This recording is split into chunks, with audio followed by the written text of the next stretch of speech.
Okay, this video is to explain how to read your residential water bill.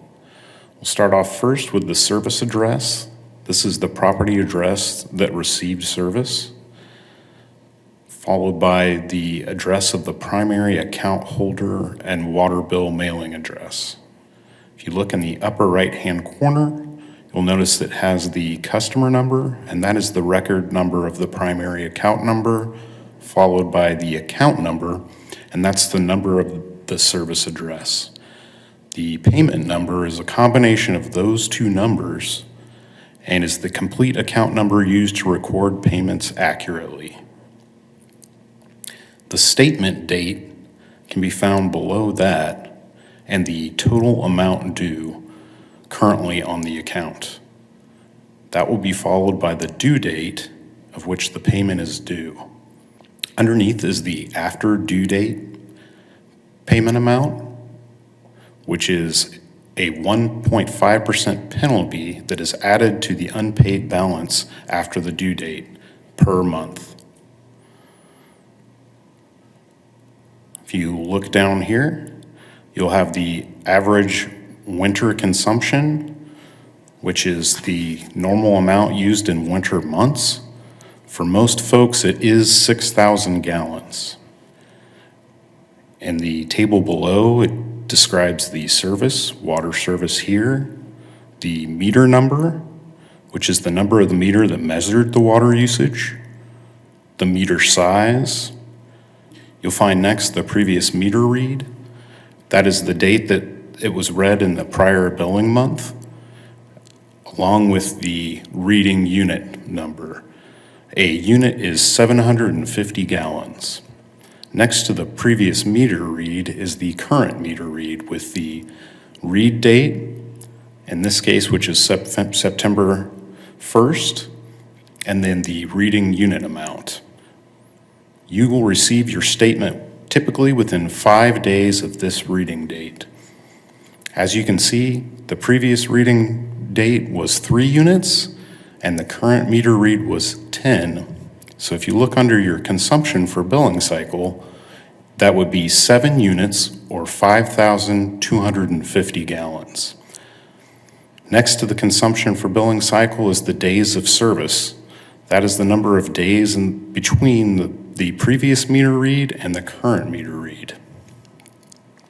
Below that table is your consumption history in thousands of gallons. In this example, there are 2 months to view. Typically, you'll have all 12 months in a year to view.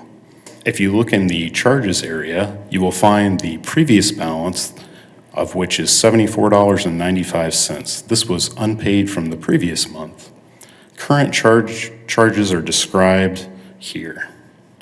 Water base charge, 5,250 gallons of water at the base rate. If you use more than 110% of your average winter consumption, you will be raised to the next tier. The second tier is between 111% and 310% of the average winter consumption and the charge for the total. The third tier shows the total volume of water used above 311% of the average winter consumption and the charge for that total. Both the second tier and third tier can be used to gauge extended water usage or leaks. Underneath the water base charge and the second or third tier, if they appear, is the sewer base charge. The sewer base charge is the monthly amount of charge for sewer service and is based on the water meter size. Below the sewer base charge is a line showing the sewer usage charge.